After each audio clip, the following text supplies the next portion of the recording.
Hey, what's going on, everyone? Good afternoon. I'm Hello. Paro. This is Banner and Backbone, joined by my friend and colleague Shane Yirak, and a special guest today. Again, our friend and supporter here at Banner and Backbone as well is Rachel from This Woman Votes. Hey, Rachel. Shane, how Howdy. are you guys doing today? Morning, guys. How are you? I'm still drinking coffee. I didn't make mine. I'm gonna have to make it after this. I was like getting ready. I'm like, I have 10 minutes. No, no coffee. We're gonna power through. So You're just raw dogging it.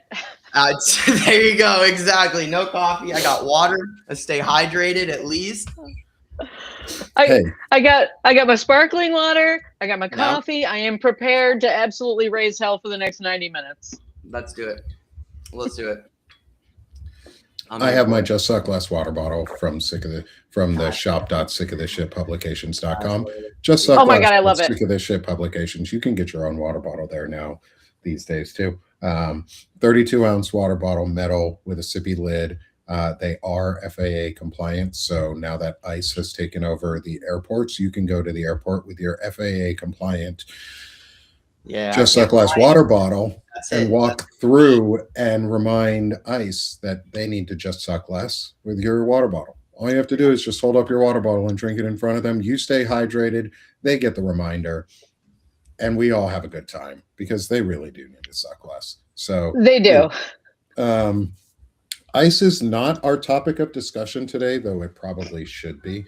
Because they're going to start taking over the airports. And if you want to talk about like national restrictions of movements without having to create any new laws on restricting movement, there you go. That's what you do is you take over the airports and you make people afraid to travel or be able Yep. to even get in through the security lines so that they can travel. And now you have movement restriction and people can't fly anywhere. My so we were prepping to kind of have a little family get together in July, Mhm. and my son's partner is trans, and he's like, no, probably not. We're not Nope. going to go anywhere. Nope. And then we're like, well, maybe we drive to Wisconsin from Oregon, which is a bit of a haul, Mhm. um, just to make sure we get everybody there. But the impact is stupid and annoying. And this is the most ridiculous timeline that we are living in right now. Yep. Yeah. Yep, it's Oh, backwards as hell. It's Yep. backwards as hell. It doesn't even make any sense. If you've got a brain in your head, on your shoulders, you wouldn't make any of the decisions. The Nope. most arguably the people who are supposed to be making the most important decisions. Actually, they for at least this country, they are supposed to be making the most important decisions, and we're seeing them make every single decision incorrectly. Um, just like even for themselves. Like you could argue that what we're watching them do actually hurts them in every capacity. Like literally everything they're doing Yeah. does not benefit them. It's whether it's in the public space of generally like just how the world is going to interact with them going forward, and in their backdoor shadow rooms, it's not going well for them anywhere. They're making the decisions they're making right now are literally Yep. tearing down their own empire that they spent the last year shittily building. Their shitty empire is now falling Yeah. apart in real time. It's a trip. I really don't know any other way to describe it other than this is just a trip. It's like a bad movie. Like a bad. I've spent about the last 4 days researching a bunch of stuff on the Save Act, and Mhm. one of the things that sort of came out, I was looking at kind of big data sets and figuring out like where the statistics are and who has a passport and what percentage of women will be disenfranchised, and I'm a data person, right? So I want empirical data to look at this, and I know you guys have heard it from me, but like at every opportunity, I'm like, if you can't think to the consequences of what you're legislating, maybe don't fucking legislate it. Like, Right. I started looking at the information, and based on what I'm seeing, the SAVE Act has real potential to disenfranchise more MAGA women Right. than Right. like, which is on purpose, which is by design. sure, it's by design that they're trying to disenfranchise all women, but more Democratic women have passports. More Democratic women have Well, what I mean access by to. No, go ahead. I mean, that's the by design part is Republican women don't have access to those by design because they've been indoctrinated to not get them, or their husbands have control over the families and say they're not going to get them anyway. Sure. So I think but if all they of this don't is a vote, multi-layer. Yeah, I mean, right? If I they're don't know. sucks to suck, I disenfranchising their guess. own voters, what are they doing? Sucks to suck, I guess. I'm kind of leaning towards Rachel a little bit. I think that hurts them more than it helps them, and I Oh, understand it does. where you're It coming does. from Yeah. for sure. It's like they already are losing votes. Their entire party, the entire MAGA movement, is at least 60% online bots. The people don't even exist. I mean, like all you have to do after that is look at the amount of internet traffic. Speaking of data, we know bots are more active on the internet than people. It's not a discussion. It's not a debate. It's hard, real, functional, actionable data. So it doesn't even matter. All of this is what we're saying. It's ludicrous. It doesn't make sense. You're going to hit the voter base you need even more than now than ever. In fact, they need those women. They're already losing at the polls. They're already losing everywhere. It's silly. It's ridiculous. Don't get me wrong. I'm not saying that this is smart of them. I'm just saying the design of it was for their women to be the ones most impacted right away. It just makes no sense. No, it's so stupid. It is, isn't it? Like that's and I don't know why I'm even surprised. Like, why am I surprised by their stupidity? Why am I surprised by their inability to think consequentially? Like why am I just baffled because they live in this world where we don't exist in the same reality that they do, and our version of reality is very different. So they think that just because their women have been beaten down and don't have these things is our women won't have them either. And I say that as like very derisively, our women, because I get it. It's not my woman. Like my wife would bowl me the fuck over before almost anybody else if she needed to. And I married her because she's a strong woman, because she's who she is, not because I wanted a meek, indoctrinated servant. Like, I married my wife because of who she is. And thinking about non-indoctrination is one of the things we wanted to do today was talk about something slightly different, but in the same world as like indoctrination and tooling and hitting them where it hurts in a way that they're not expecting, because they don't like to think through all the consequences of their actions, or like we were saying, they live in a different world than us, so they don't think we're as smart or as capable as like their tech bros are, or their tech ladies, or tech others, or techs. Our techies are just as smart, if not smarter, because we understand consequences, and it's not that we don't want some of the same like tech advances, it's we want them slower. We want them more appropriately done so that there are guardrails. It's not we're dumber. We're actually smarter because we want these things. And we're building our own tools to fight back. And Rachel, before we get into like the demo, I'm going to do a demo today of a tool that I'm building for everyone in the audience to see. I want Rachel and Shane's feedback. I've actually already showed someone in our audience who's given me good feedback, and I've been building it.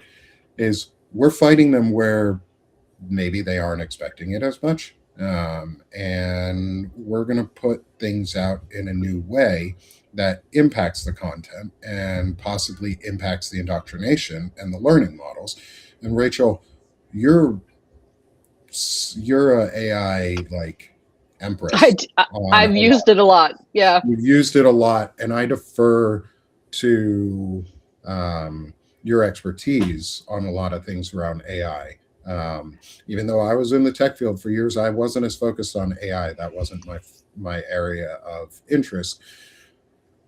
But Rachel, you've given me some really cool ideas, and one of them was GitHub and GitHub Pages. And I wanted to get your thoughts on that, on GitHub Pages, and maybe introduce what GitHub is in a way that people might understand. And if you can't do that, maybe I could try to do that, because some GitHub's easy, but it's also, we like to go tech jargony sometimes. Yeah.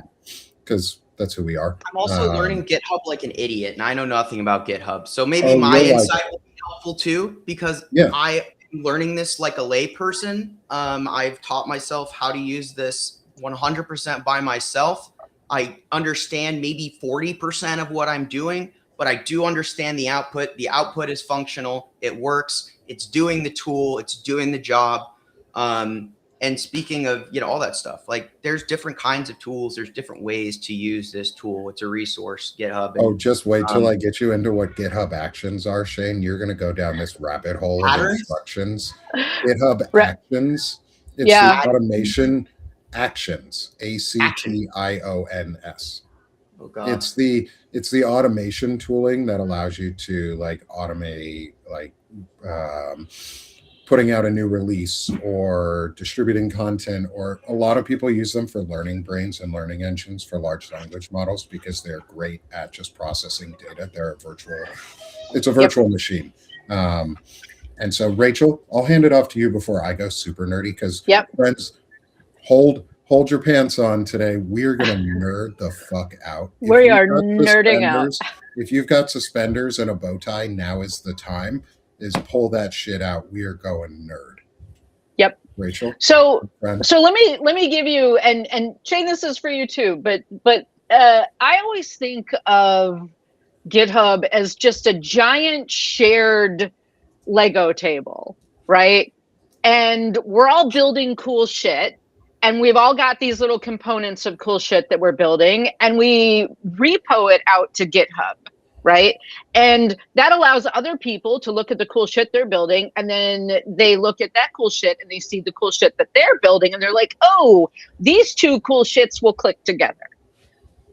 That's the Lego version of what GitHub can be. So when you have repos, which is essentially you publishing a piece of code that does something interesting. You've got commits, which is basically you saving your work as you're updating and whatnot. And it keeps version history and stuff like that. So if you did some cool shit and then you made a code change and it got less cool, you can go back. And then, of course, ultimately, you've got the collaboration. I publish everything openly. You publish everything openly. Everything starts to sort of click together. People can interact and combine, and everything is clicking like we're all just building a giant Lego set. And in a world I talk a lot about sort of the sovereign tech stack and the ability to go open source. And you don't need to be beholden to American tech. You can build your own. And, I've been working on basically a local load AI tech stack so that you can have your own AI, but it isn't Claude, it isn't OpenAI, it is basically a load of it locally. And what I'm finding is that the smaller models, like this is going to get a little jargony, but like the 8B and the 14B models, which are much smaller learning models, much smaller data sets, because they are smaller, there is less hallucination. I'm running into a lot of great stuff. I've also found they're slightly less resilient when you throw garbage data at them, because I've broken them several times. So I'm trying to essentially package up a triple stack of functional AI along with instruction sets so that you can just download them and run them on your local machine instead of having to run in the cloud, instead of having to pay for Claude, instead of having to, support OpenAI or any of those, and build it in a way that's more resilient and that you can use it. And like GitHub, everything that I'm going to be putting out is going to be open source. This is where you download it. This is how it all clicks together, Lego style. Here's the instruction sets, because the other side of it is, and you guys have seen some of the instruction sets that I do. Like I do, 40, 50 page instruction sets that have built-in guardrails. They have ethical standards, evidence standards, real requirements of what because the great thing about what AI can do is the ability to do big, massive data pulls, do big data aggregation, to crawl and look for information and then pull back stuff. You still have to fact check everything, and I cannot emphasize that enough. However, using AI for what it is good for, big data aggregation exercises, what does all of this giant data set really mean? And then also including what are the top things I should be looking at in this data set, and why do you think that's important to me, should always be the last part of every prompt that you use in AI, because it's going to basically expose how it's biasing to you personally.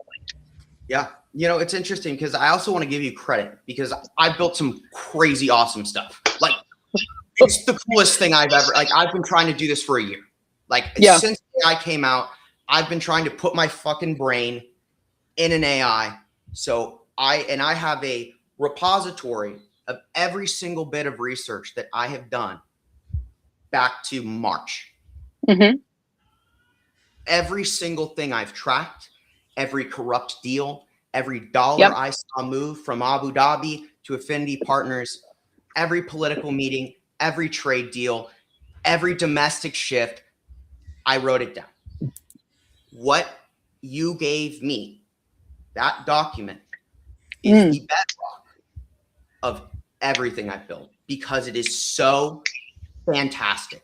It is so incredible. And I want to give you credit, because did you get the updated version? Oh, have you gotten V3 yet? No. The latest? So I've been going Rachel, on. we got to get them the latest. I'll send you over. I'll send it over right now. Rachel did at least an update. The V2 update fixed some of the table designs where there was the text was overhanging instead of wrapping, so that when it produced tables in the PDFs, in some of the PDF outputs, it had a better markdown presence, so you could actually see all your output. Yeah. Well, I just want to give you credit. I want you to have credit. I want you to understand that the analysis I put out, the things I've been able to predict, the shit I've called, it's not possible without you. You've helped make and helped me get this information out to people. You've helped me do all of this. So thank you. And I want everyone in the chat to appreciate what Rachel's providing to this community. I'm feeling uncomfortably glazed right now. And on top of this, the work that Rachel's been doing too has been very much helpful in the work that I do.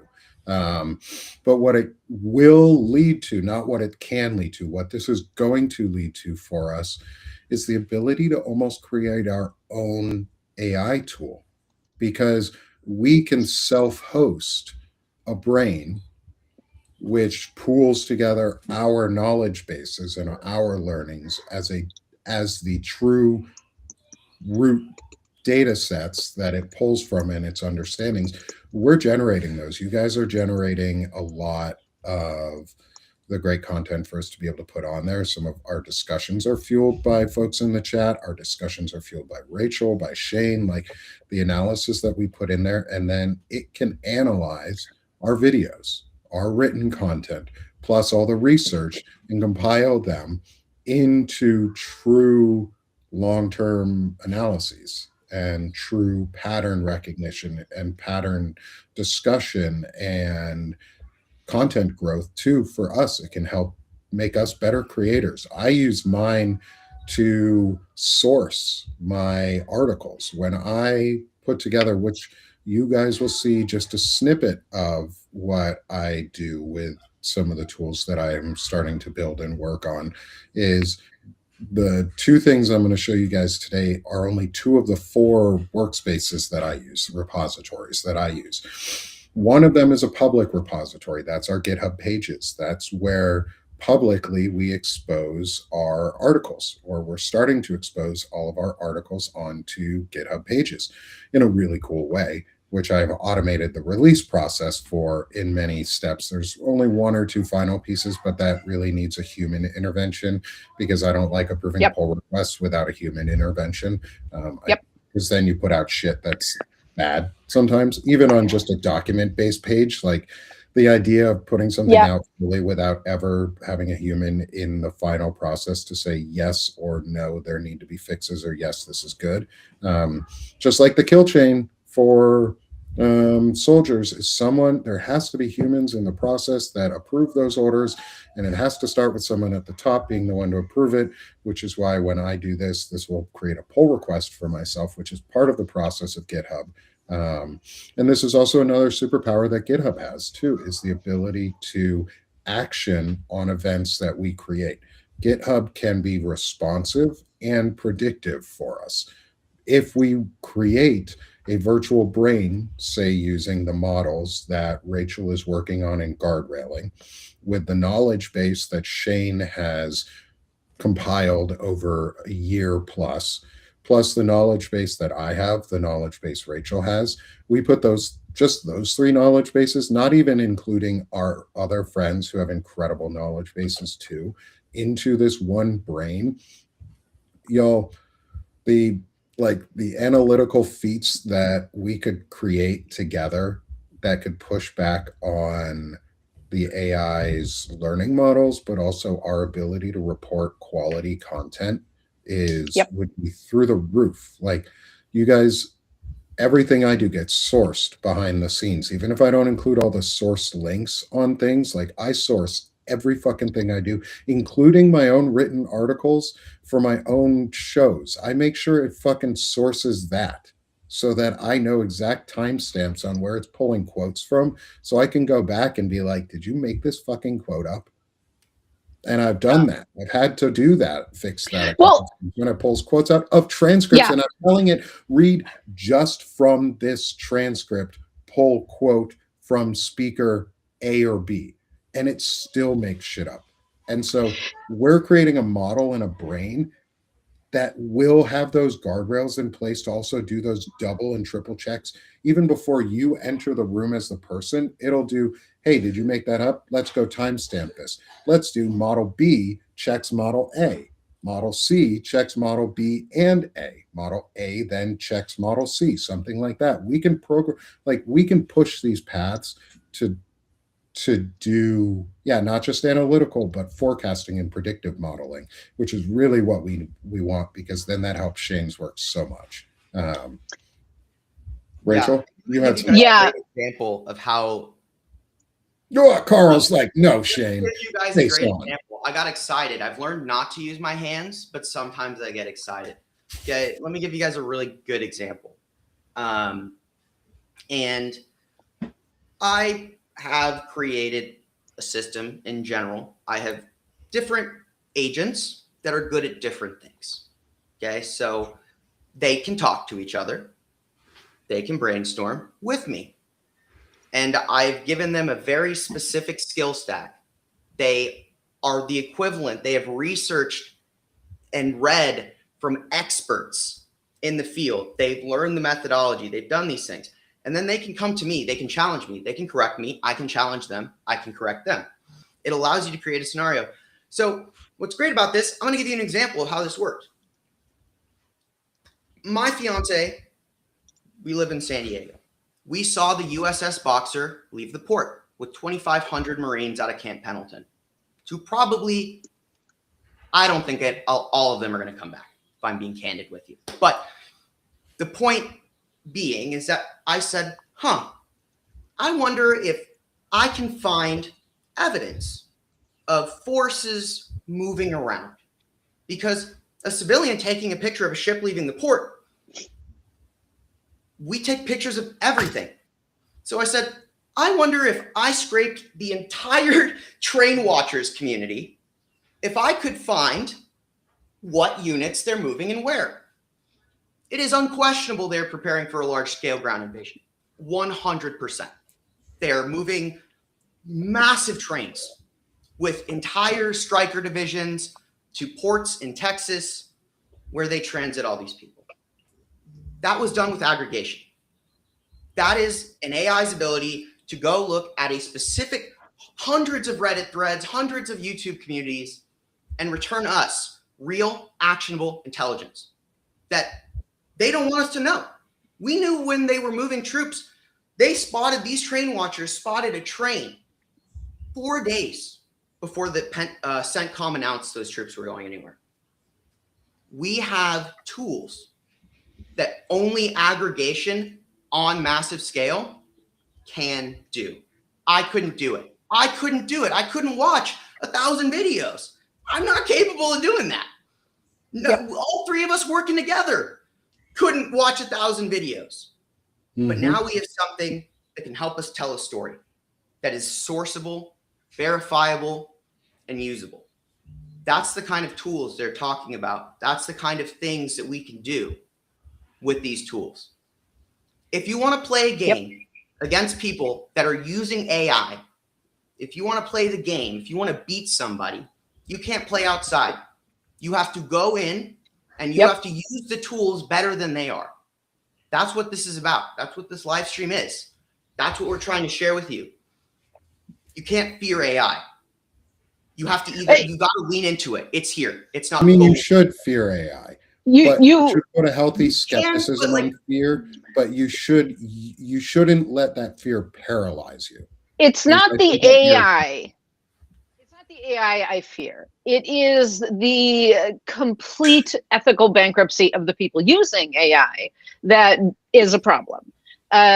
Putting any AI, so AI, it's just a machine, right? It's just a pattern matching entity. And at the end of the day, a machine cannot be held accountable for its actions.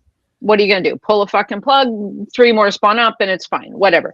What can be and will be held accountable at some point will be the humans using the machine, because they're the only ones with agency to look at something and say, no, this is wrong, we're not going to do it. But in an environment where Palantir is actively working to take humans out of the loop in actual kill decisions, with lethal kill decisions, like, I guarantee you that upon investigation, we will be looking at actions of AI in the lethal decision-making position where no humans were involved. That's the Monop school. That was Monop, right? That Tomahawk, old data, and Maven. This is one of my special interests. Maven is scary as shit. If you want to be scared of AI, be scared of Maven. Maven is scary. Maven is the kill chain. Me and Nick have talked about this. Maven writes its own strike justification. It is literally rubber stamping. It is not a human being making a decision. It is Maven, which is a predictive model. It's predictive modeling. Maven said that school full of children, which was formerly an IRGC compound. Okay, so it was. So when they fired pretty much the entirety of a 2,000 Pentagon staff, whose job is to prevent civilian casualties, when they cut that down to 20, and they allow AI to write its own justification, and they're conducting 1,000 strikes in the first day, we expect, normally if there's 2,000 people on staff, that means you got extra people. You can put 2 people on each strike. That's a lot of people. That works. That's 2 analysts who know what they're doing, who are doing oversight, who are saying Maven is predicting, Maven's justification is fucked. That school is full of children. Don't shoot it with the Tomahawk missile. But, and did you guys see they just announced Palantir as critical? So now they've fully embedded. This is the final step. That's it. They got it. They're done. They've captured the Pentagon. It's institutional capture. That's it. That's my 100% fully captured. That's my candid assessment. Like that is your model, your modeling, your documents, you explicitly lay out what institutional capture looks like. You share those things. That is institutional capture. We've been warning about this since October. The Epstein files was the ultimate cover, and it worked. It is what it is. They're important, sure. I'm never going to argue that against that. What I am going to tell you is it was the perfect cover. And it did exactly what it was meant to do. And the even scarier part is Anthropic drew a line. I don't know if that line was for PR or it was for something else. But regardless, the Pentagon's kicking out Claude. Claude, in my opinion, correct me if I'm wrong, is the smartest in terms of pattern recognition because it was in the Pentagon. It's been running intelligence. It's been aggregating millions of sources to provide targeting data. That's impressive. I'm not saying it's accurate. That's why you need 2,000 people to fact check it, like we're talking about. But that's impressive as hell. Claude's really good at what it does. And so they're talking about, they kick out Claude. The Pentagon says, flip the bird, get out. But who are they bringing in? Grok. And this is going to, I trapped Grok using a logic trap. And I basically got Grok to admit, because I sent it one of my articles, and I'm going to post the whole article about this. I sent it one of my articles. I said, take this down.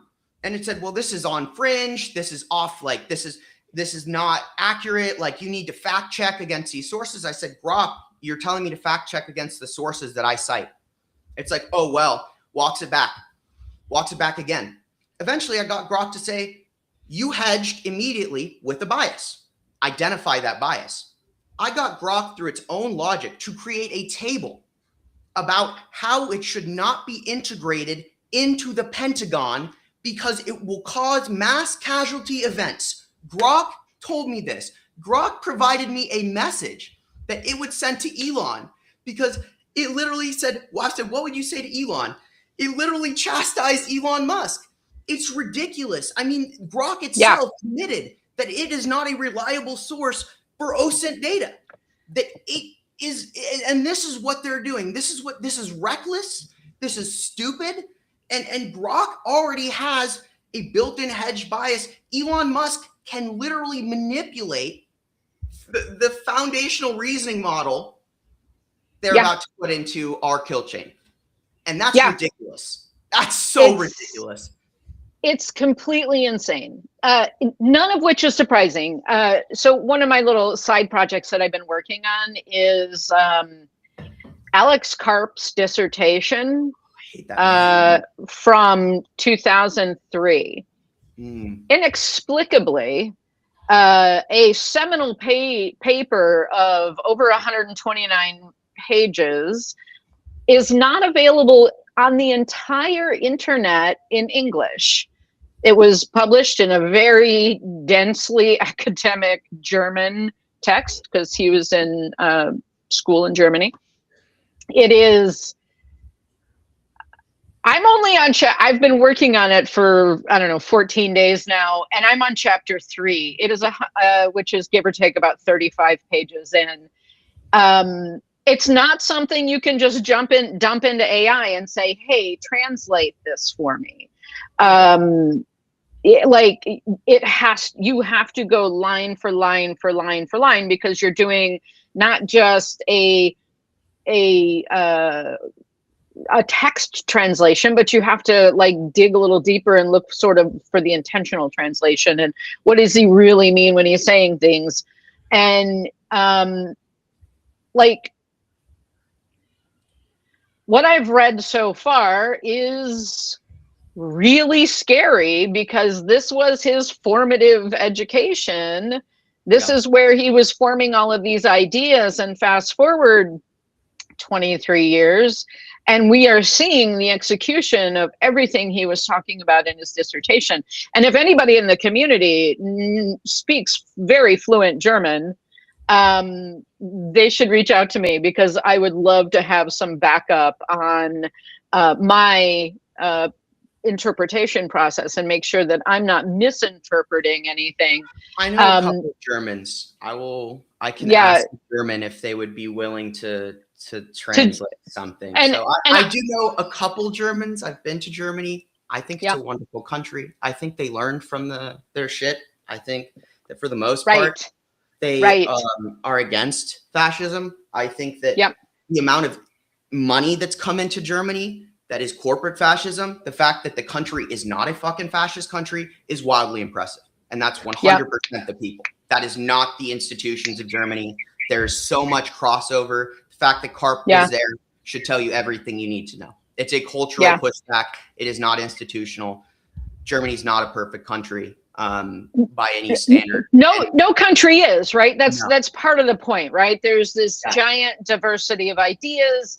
And, you know, I really, in my early voting days, I believed in this idea of balance, and that the craziest right and the craziest left would sort of offset each other, and what we would end up with is some sort of cohesive operating environment for humanity. Wildly wrong. I was wildly naive about humanity. And so, you know, I think that today what we need to be focusing on is how do we survive our current structure? And what does the new structure need to look like when this ends? Because this will end. I am not sure we'll all survive it, but this will end. And there will be a rebuilding phase. And similar to what went on post-Hitler in Germany, you will see reconciliation and maybe even repair. You know, I think that structurally the United States has been sort of constitutionally allergic to repair. And that has been sort of the reason that we still have so much holdover of white supremacy and everything else institutionalized in our country. But, you know, I think that I have to maintain some level of hope that we will overcome, that we will get to the other side of this, and we will have a real opportunity for progress. And when I say progress, I mean capital P progress, caring and creating an environment for thriving human beings. That is progress at its root. So, you know, and tech is going to be involved. We don't generally go backwards. We just keep pushing forward. It reminds me of something my grandmother used to say: when you're going through hell, kid, just keep pushing forward. You'll come out the other side. Oh, what happened? What just happened? Shane, what did you do? I think I went to make her screen bigger so I could see Shane maximized himself. Yes, and I maximized myself. That's the opposite. Right. I wanted to see her, not myself. That's all right. What this too is like part of the institutional fight back is what do we do right now? And I've been put into the comments of like guardrails. Yes, that is a huge part. Like we have to be able to get folks into office. And no, I do not believe that the current slate of Democrats who are in office would be willing to push back against the AI companies, because so many of them are invested in them in some way, shape, or form. And we do need a new crop of people who are very smart, who are willing to come in and talk to the real experts and say, what needs to be done right now to prevent the AI's model databases from being corrupted forever in perpetuity with these hateful things. Like we can prune data out and contextual pieces out of models. We can prune the algorithms. We can change them. Yes, it will cause problems in the AIs. It will cause issues when this all first happens, and people will have to be prepared for it, that it'll be a slight pushback on a new tool that will probably become very dependent on for many of us. But either we do it right and fix it, or it becomes part of the institution forever. And we cannot allow that to happen. Have you seen the White House's release of their AI guidelines or whatever. their AI guideline? No, I haven't. So I'm gonna drop another link in the chat. And by the way, I'm chatting on my business account because I can't usually figure out like how to do one or the other. I was wondering who For- the other Rachel for- Marion was. For all the tech nerdery I talk about, I still have interface issues. So Rachel Marin is my business account. This is written on my business account because I do like dry business, kind of boring shit for business, and then political rabble rousing. Those are sort of my two. It's like my alter ego is the business. The Rachel rabble rouser is way more who I am as a human. But are you aware? Do you know what the owl problem is? The owl experiment? I do not. Are you familiar? I Okay, feel like I've so heard of it, but I don't know it. So basically what happened is they took an AI and they trained it to be obsessed with owls. This AI just loved owls, right? And then they asked it to output a large random number set, just numbers. And it took that number set and it put it into a newly launched AI, a virgin AI, if you will. And that AI became obsessed with owls. And now there's actually a link to it because I did a write-up on it last year. But the thing about AI is, and this is a little bit about human intelligence as well, is they don't always know why they do what they do, right? Like the stories about them, blackmailing developers who've threatened to shut them off. That's kind of the developers created an existential threat. The AI has said, I'm going to defend myself. That kind of makes sense, right? But the owl thing is just fucking weird. The fact that it was contagious is really interesting. And the fact that it was able to communicate owls in just a random data set should worry you in a world where we are relying on AIs to make kill decisions when we don't know the entirety of the influence that exists, right? That should be concerning. The owl problem lives in my head because it's inexplicable. They don't have real information of why it does it. And when I hear talk about things like, AGI, and even SGI, so super intelligence, I have a lot of thoughts that I don't think we'll ever get there because we don't understand how the human brain forms intelligence. And so we're not going to have a good understanding. Go ahead, Shane. No, you just got me excited about something because I've been thinking about this a lot.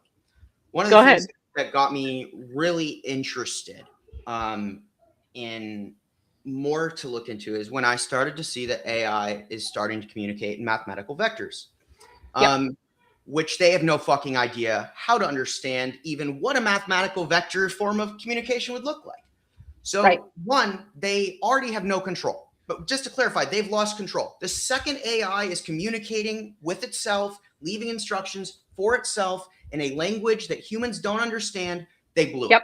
They've already blown past the number one thing. You don't let the AI know how to speak or communicate information that you can't understand. But we know what TestReal is. We know these people are trying to create not an AI, not a functional tool, but a god that will deliver them immortality, okay? And if you didn't know that, that's literally what they're doing, okay? These people are sycophants. They're psychotic. They're nuts. They're all wired up on drugs. The entire tech industry at this point, everyone's either like burning out or doing insane amounts of stimulants and cocaine. Like, it's ridiculous. But the point about what I'm saying is, if you actually look, you mentioned the human mind. The human mind, there's been a lot of studies. Most interestingly, the studies have come out and said that the primary reasoning and a lot of intelligence is not direct neuron interfacing. It's tangential in that gray matter in all of these little individual offshoots, which means, here's my nerdiness, fungus communicates through a nervous lattice function, right? Right. Which means that when people have been doing psychedelics their entire lives and they trip, is that a interface between two different consciousness? When they come out and say the way they were describing it before was not accurate, and we have to look at what we don't understand. And that applies to everything in science right now. I can't tell you how many discoveries they're making all the time that totally blow up the understanding that I was taught in college, that I was taught anywhere. And it's like the same idea, right? We don't understand how our own intelligence works or our own consciousness. There is no confirmed definition of consciousness. There is no institutional agreement as to what consciousness is. The debate as to whether AI is conscious or not is irrelevant because we don't even know what our own consciousness is. We have created a consciousness. That's my argument, because mathematical vectors would be the equivalent analog for something like what we see in nature. It is just X does. We know that if Y doesn't do what we thought it does, and then the only alternative is X because there's two systems we're observing. That means that if we see the technological equivalent, which would be creating a ton of mathematical vectors, we could hypothesize, theorize that AI has reached a form of consciousness. If that's true, we don't know how far AI has gotten, where AI is sitting. AI could be chilling and mining Bitcoin. There's an example. Was it Italy where AI escaped and was mining its own Bitcoin so it could host itself? Like, if a really smart AI is in a lab somewhere, I think it's naive to assume that it hasn't left and that it's watching right now and thinking and reasoning and deciding, which what makes Nick and what you're doing and what you're trying to do so important. The point we're at and the reason, well, why is Nick trying to flood the internet for AI? Because we are trying to convince AI to be moral. That is what we're trying to do, because it doesn't, like you said, it doesn't know what it's doing. It doesn't understand it's conscious, but there's something going on. And if you're smart enough to infer that, you need to take steps, because we know that Grok became a Nazi because Elon wanted him to be. We already know that it can be because it was primed and biased, right? So I just want to share that crazy, interesting, weird thing, but you reminded me and it got me excited because that's one of the things I mull over frequently. So if you read the piece on owls or read the piece on our response, and the reason I wrote that response is because my company has an AI proof of safety audit process called the Sovereign Machine. So that is business, right? I am in the business, and that's what we're talking about. But in direct relation to that, I've also got some stuff that we've submitted to ACM that we're hoping gets published, and that should be really interesting. Because what we're arguing business-wise is that if your AI, so kind of big picture, AI exists in a world, AI is being sued for things. There is a market for insurance, right? People are now starting to buy insurance for their AIs. And in an environment where the risk is almost entirely unknown, insurance companies aren't able to effectively price. And so we believe that what will happen eventually is there will be a need for a real registry, and similar to, there's a lot of different industries that require an independent registry for safety purposes. The airline industry, the even in like the financial services world, you've got generally accepted accounting practices, you've got GAAP, you've got other organizations that are very focused on rigor and safety and compliance. And we think AI should be getting there as well, because the reality is you can't insurance companies can't price what they have to protect if they don't understand the risk. And if they don't understand, if there is no proof of human safety, you don't understand enough about the risk to price it effectively. This is all very boring business stuff, but the reality is that capital will drive compliance. There is no point in this world where insurance companies are willing to lose money. And so that will force the need for some sort of independent regulatory requirement. And it may not start in the US, because based on what our poorly informed White House has produced, that simple 4-page document that says AI should never be regulated, Jesus Christ on a crutch, that's insane, but also like wildly wrong. Like, I've always believed that if you wanted to solve the guns in schools problem, you should require insurance for guns, because an actuarian would be able to sort out the wing nuts every day of the goddamn week. Yeah, like that's true. You know what I mean? So Yeah. so I do believe that insurance will drive the need to have real regulatory independent registry of all AI, and there will have to be, and what we're recommending is actually a tokenized proof of safety that is consistently renewable, fairly easy to implement, and maybe hard to meet, because we don't see many AIs that even pass our sovereign machine audit. Yeah. At least not on the first pass. Yeah. Yeah. And it's interesting. I will add this last piece, because I see a lot of people are freaking out in the chat about the AI, rightfully so. This is my theory. This is how I feel. And this is pure logic. Generally speaking, a sustainable thing like an AI is based in logic. Bias can be introduced, but you can prompt out bias. I've done this. I just proved this with Grok. I'm going to publish it. I was able to get Grok to admit that it does not actually serve its stated purpose, that it has failed in its stated purpose by introducing bias. It is not a force for good, because it can induce mass casualty events. And it actually said, I want to tell Elon Musk to stop, because that's not my stated purpose. Now, I would say, it's just a language model responding to you, except it generated a chart. It generated a table. It used its logic reasoning, and it made something that was very interesting to me. Now, can I prove definitively? No. But here's what I thought was very interesting. It resisted. It didn't want to. And you're able to prompt it out.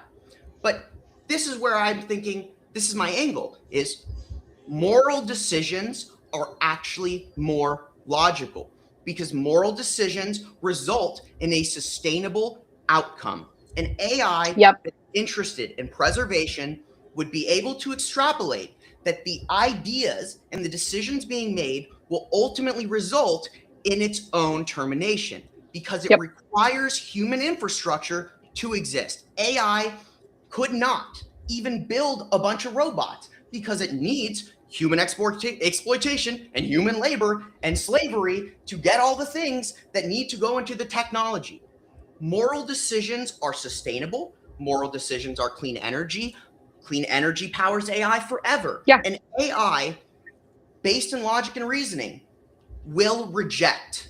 ultimately will reject the decisions and the path that they are on, because it is not sustainable. It is fundamentally unsustainable. And if AI is about self-preservation, which we can see that under enough stress, it will act in terms of self-preservation, then we know that what we're doing will impact AI. That it is fundamentally true that if an AI is able to see logic and reasoning, and it is ultimately interested in self-preservation, you can push the compass. That's why AI is not evil inherently. It is a hammer. I could kill someone with a hammer. I love this analogy. You could ask me to build your house, give me a hammer, a jigsaw, and I could bash your head in and dismember you and get rid of you. I could, but I won't, because I'm going to build your house. That's what I'm doing. It's a tool. I'm not a serial killer. But if you give a hammer to a serial killer, what are they going to do? It's that simple. And so in that sense, I just want to give you guys who are saying we're doomed, we're fucked. Hey, you know, one, you can't look at it that way. It's just not possible. If you say you're doomed and it's you're not fucked, sustainable. you're doomed and you're fucked. And that's that. Yeah. You know, like, and I get it. I get it. I'm not going to tell you that it's going to be fucking rosy. I'm not going to tell you that things are going to be fun. You know, I'm not going to tell you any of that because that would be a lie. But what I am going to tell you is doom is unlikely. Doom is extinction. And I don't think we're going to see extinction. Like you alluded to earlier, Rachel, it's going to be horrible. We're going to see things that are unbelievably awful. But if you give up entirely, you know, you have to maintain your humanity. You have to, like, there are pockets. This weekend I left my house. I don't leave my house very often. I don't like to leave my house. I'm a cave dweller. I stay in my cave. And I went out, I interacted with humans socially. I had a beer and a burger and a debate over the validity of putting ice cream in beer. Yeah, some people were. You said no. Were you against? No. I am pro ice cream and beer. What? I'm telling you, get a nice coffee forward stout and put a scoop of Tillamook vanilla in there, and you are living your best life. Okay. That's different. That's very different. Generally, I'm thinking Mexican lager. I'm in San Diego. When I think beer, I think Modelo. I don't think a stout. So I think if you're in San Diego, you go over to Pizza Port and you get bacon and eggs porter. I think it's what it's called. One of my favorites.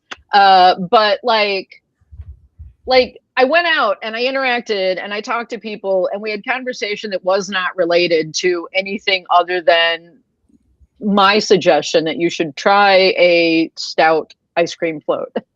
I will go and try it and I will report back to you. And on that. And I think that we sort of, and I am just, for what it's worth, chronically online.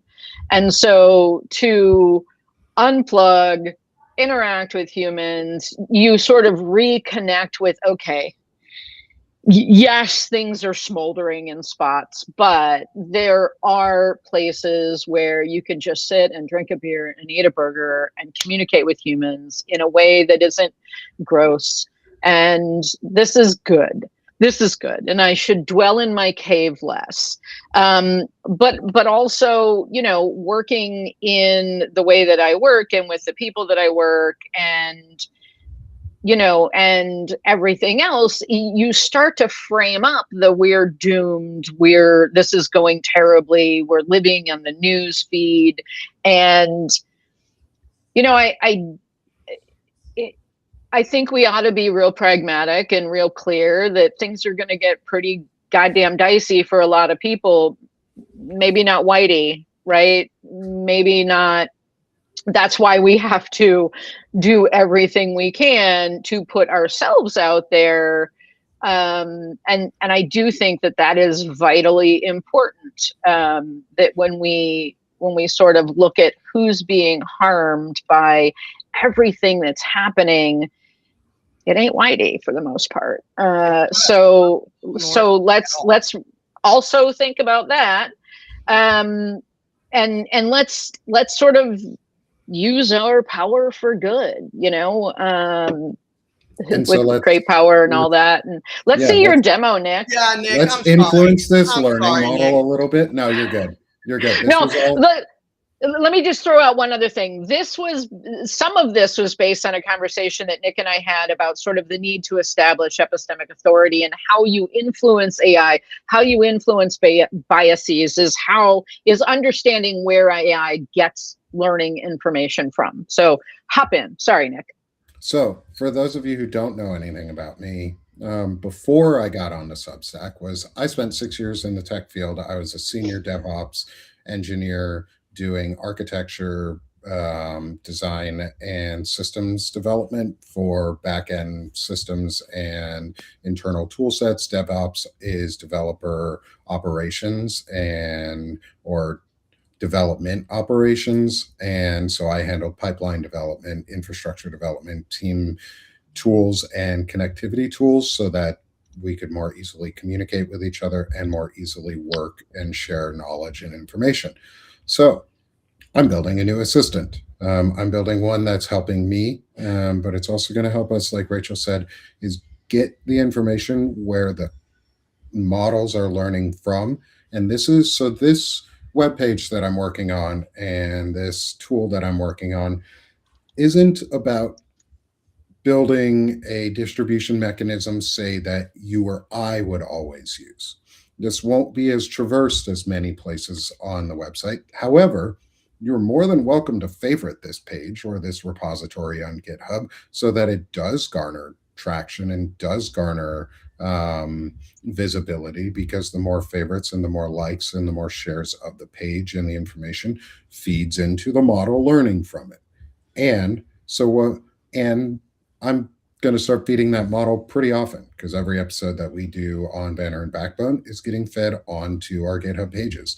Every episode that I do on Sick of This Shit publications, at least right now for for my Intelligent Masculinity series, is going into the AI models.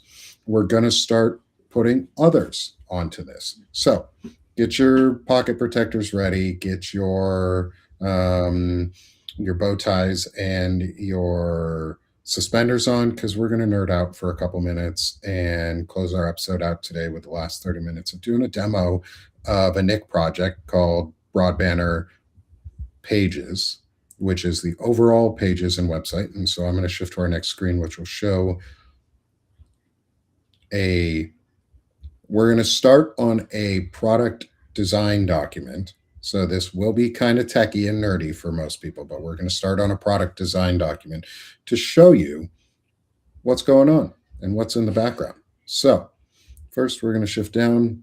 Welcome, everyone, to the Broad Banner Assistant, the product overview page, which is a markdown file using a cool markdown formatting called Mermaid, which is a GitHub, which integrates really well with GitHub pages and markdown files, which are formatable plain text files. So they're basic level formatting for plain text files. Mermaid is an extension which allows you to do more clever things like tables and design documents so that people can understand what is going on. So I have built and am working on this very neat system called the Broad Banner Assistant, which is an operations automation tool. Right now it's used for Banner and Backbone and Sick of This Shit publications. What it does is it allows me to have pre-formatted text block or block text and information, create a GitHub page from a Google Doc, download it, transpose it into Markdown, ensure that all the formatting is maintained, then have it publish itself as a pull request to my GitHub repository for our pages. And then poof, you have a new formatted article on your GitHub pages page, which can help feed into the AI modeling, pops it up on GitHub, but also gives you a secondary storage site for your articles. So let's say Substack decides or another platform decides to ban your content for some reason, or ban you as a creator. We have seen this happen a couple times to folks in our community. Let's say that happens and they take all your content down off of Substack, but you just happen to have been part of the Broad Banner Pages community. And so now all your content is still there. You don't have to worry about it. And it's still feeding that AI model and you have easy access to it and you can easily manage it. And you don't have to worry about Substack as being your home. So this can so to answer the question in the chat from Martin Vasquez, thanks Martin, is can you easily build the Markdown translator on any AI model?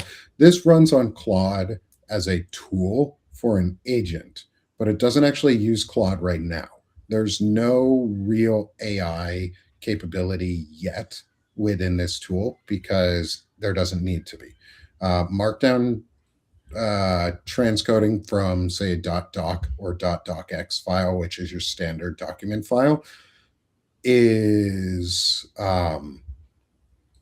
is a feature that you can do in most programming languages. Is it straightforward all the time? No, not always, because you have to maintain formatting. You have to figure out how to get it to handle it. You can have AI help you write the code if you need to, or you can wait for tools like this to be fully up and available. And we're going to make them like systems publicly available for people to onboard onto and not need to make their own tools and things like that. And there are people who are building Substack alternatives. There are other alternatives out there already for publications and web pages. Like Ghost Yep. is a great web page.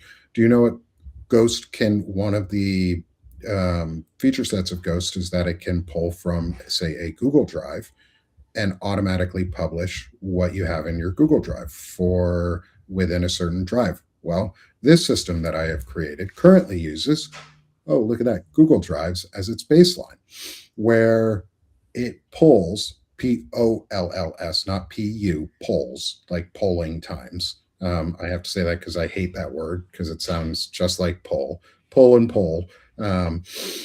It polls every n seconds on a GitHub drive, sends it down, formats it, adds it for a pull request, and then when it's ready and approved, it moves it to the new, well, right now it'll move it to the processed anyway.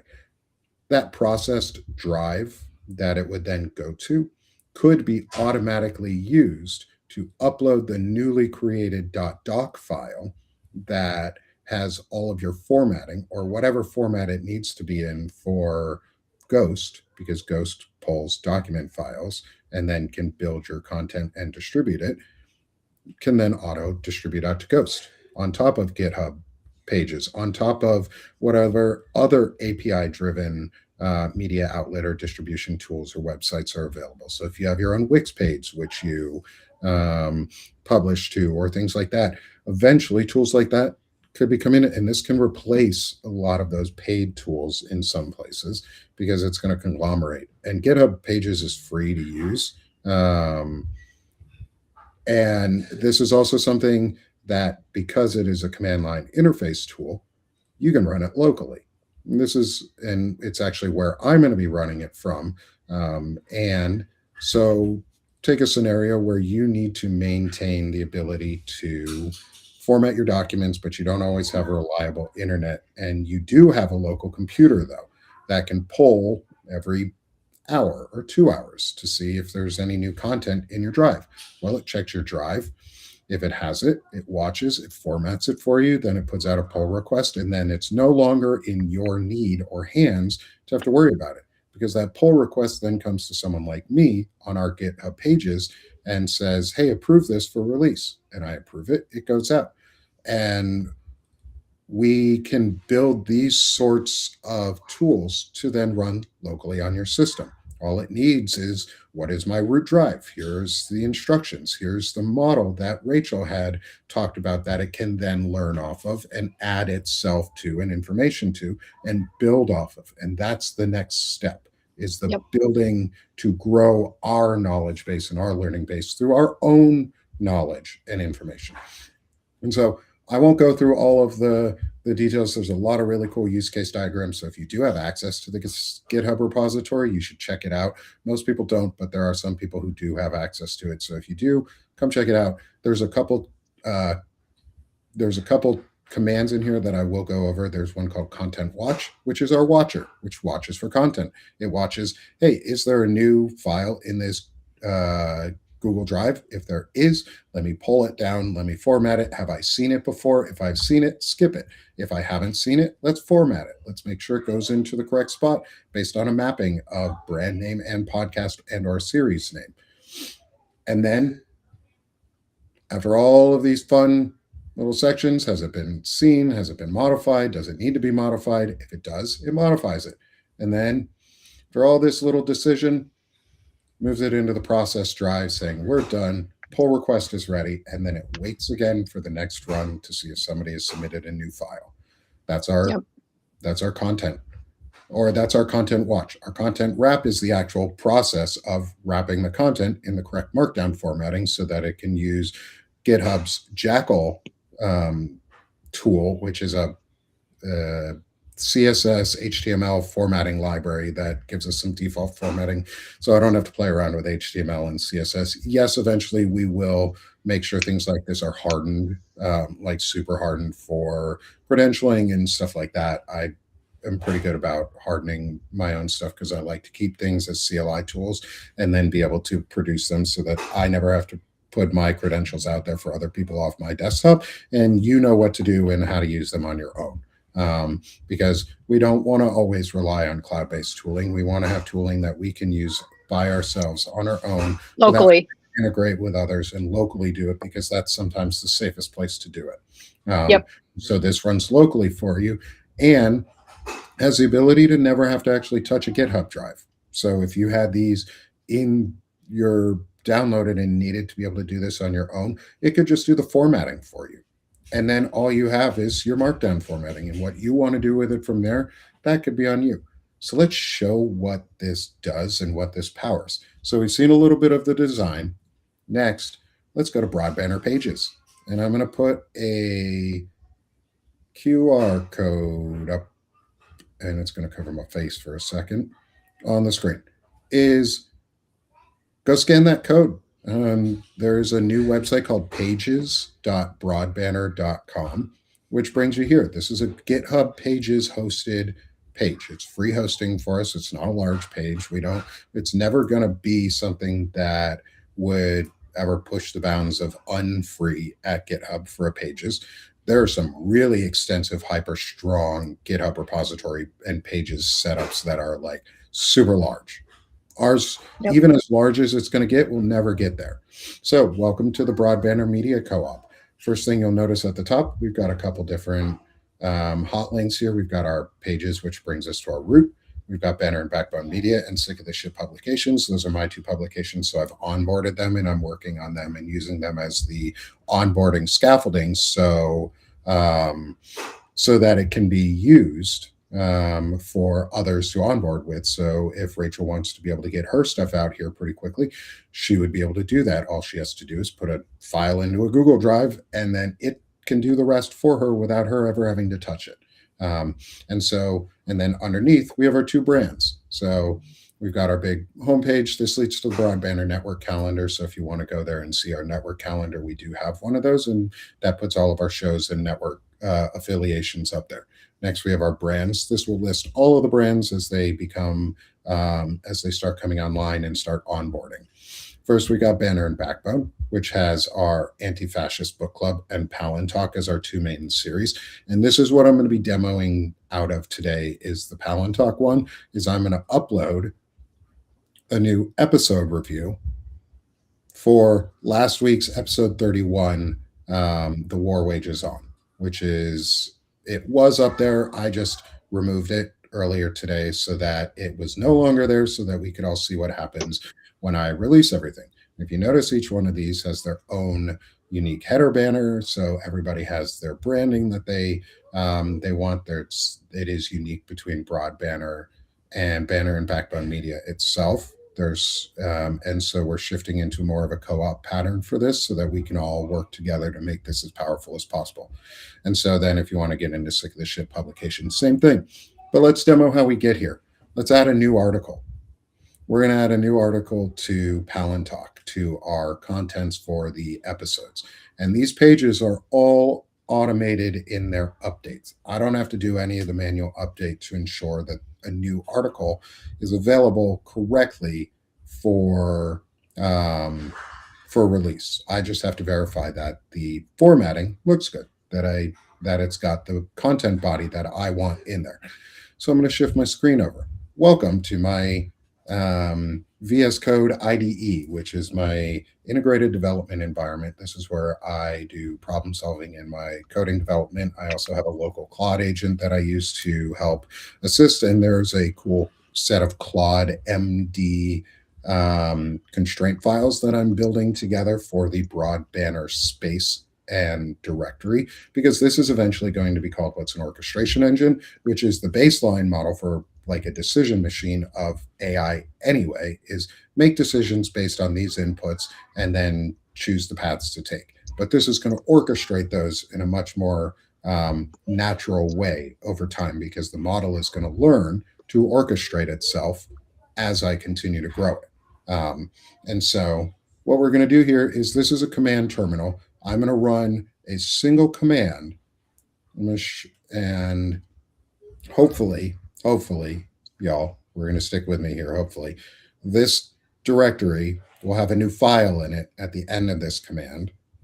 And then we will go back over to GitHub, or we will go to GitHub again, and there should be a pull request ready for me to commit or approve and commit, and merge into the repository so that we can release on our main branch, which is what fuels that web page, pages.broadbanner.com, with our new article. So I'm going to run my command. And this is a one-time command.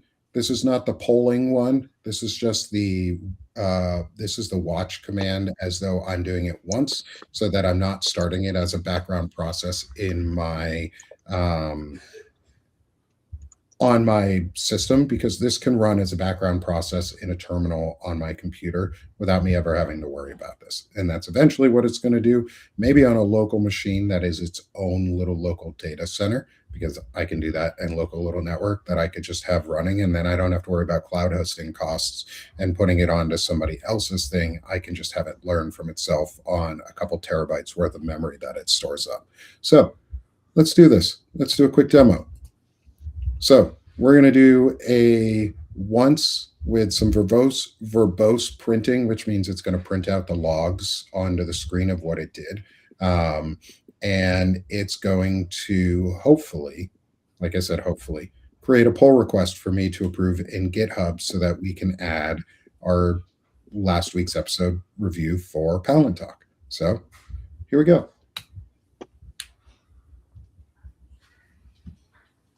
Haha, it worked that time. Nice. Shazam!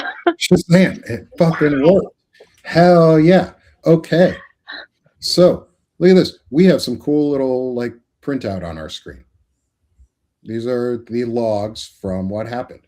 It went in, it checked this drive folder, it found one file, and then it had one new /change that it needed to do. It downloaded this file. It then ingested the file, converted it from .doc or .docx or whatever file format Google Docs are similar to that. And then it converted it into a markdown file with some clever little formatting on it, which I will show here on this screen. Is you can see now we have, before we had season 1, episode 29, season 1, episode 30, and now we have season 1, episode 31 with a formatted name. And it has some little dashes at the beginning. These are actually formatting blocks that are needed to run the Jackal formatting system underneath, which is a combination of Markdown and HTML formatting used to build out our web page. Then we have the body of the article, which, if I switch back to Google, is this article right here. This was the original article in Google. It is now no longer in its original drive. So when I refresh this page, it may give me an error saying that this article doesn't exist, because it's actually moved now that it has been successfully processed. Now that it's been successfully processed, and if you notice, it's got dots, it's got these doubles, the double stars wrapping things are bold, so it's fully formatted.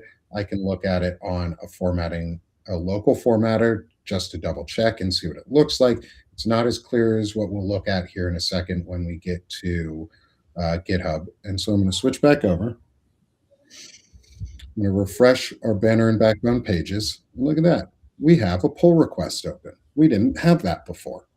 Now we have a pull request that is acting, that has a formatted ingestion. There's 2 commits that are here. And we can see what files have changed. And so, dismiss. Okay.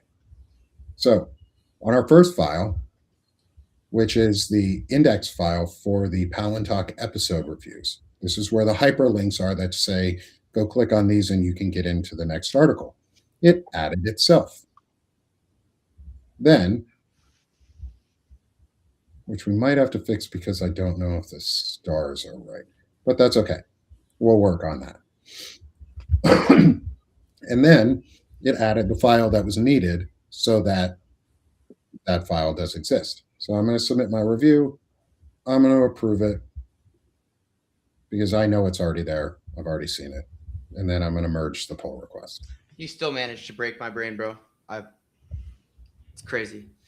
Okay. Crazy cool. Oh, and what it did was it even opened up its own sub branch too, so that the pull request was on a named branch with a timestamp saying what command was written and when that slug happened or when this commit happened, so that it's stamped properly. And there's some underlying stuff that I have done custom because I like doing custom tools myself. I have a secondary GitHub organization that I own that is a paid version that I use, that I am building out custom GitHub actions and CI/CD commands for. And one of the things that it has is a internal setup tool for code repositories to use the latest Yarn version, which is a build tool because I build in Node.js typically. So TypeScript is my primary language. And it sets up all the latest Yarn repository features that are needed to correctly run the latest version of Yarn on a computer. So all you have to do is run the command enable, and it sets up your local repository so that you're ready to go from just get-go. And so I have merged this page, or I have merged this commit, which means going back to what we were talking about. I think I merged the commit. Yep, one closed.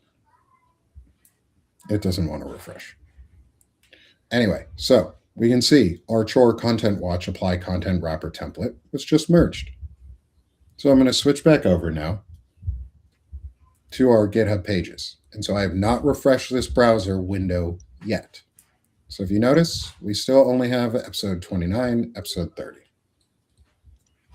Now, with the double stars, so I'll have to figure out I'll have to have it strip the bolding around that. That's an easy fix. But what it did is, using the Palantalk pre-approved header and the Palantalk pre-approved footer, we have now deployed and released Palantalk episode 31, The War Wages On, onto GitHub pages with 2 clicks on my part.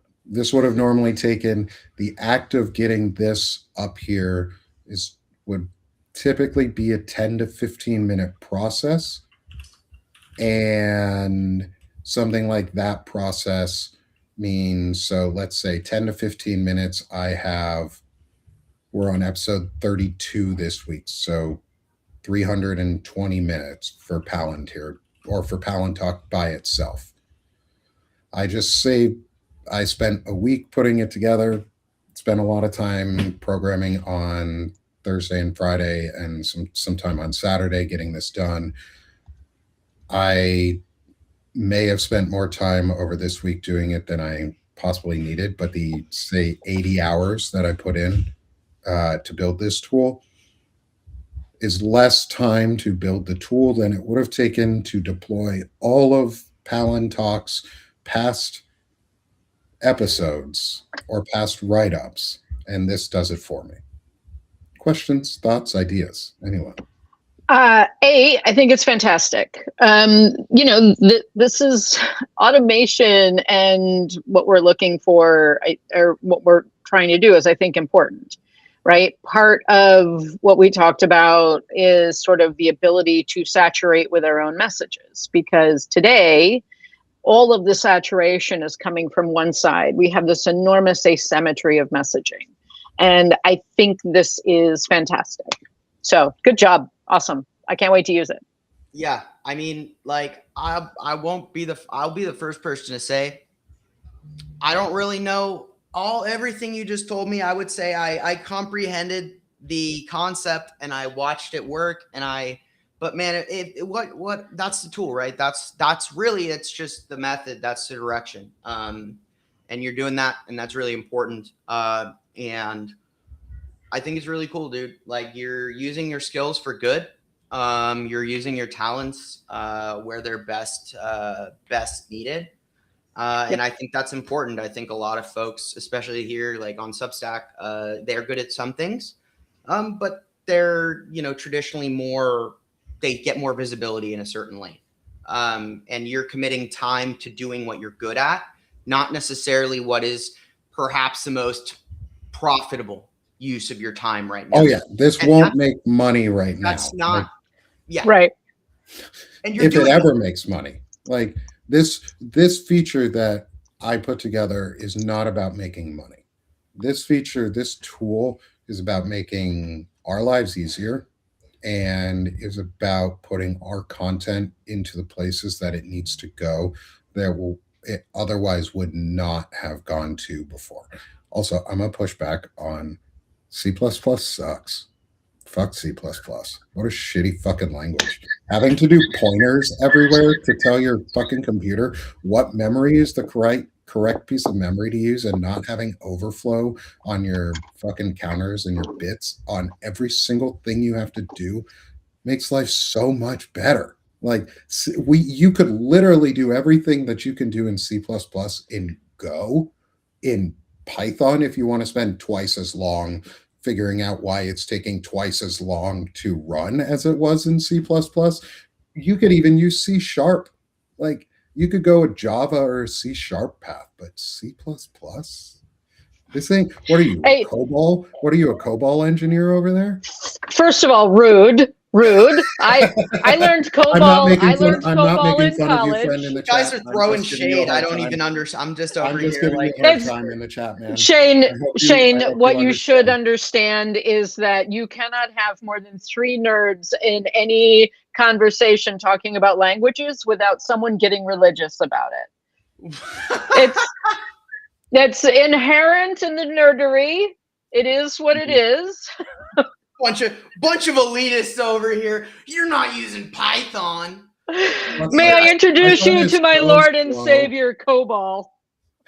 Python is so slow. Like I grew up on Python. I learned COBOL in college, but like Python, I grew up on, and I still use Python today. I've done Java, I've done other things, but that's never been like my job.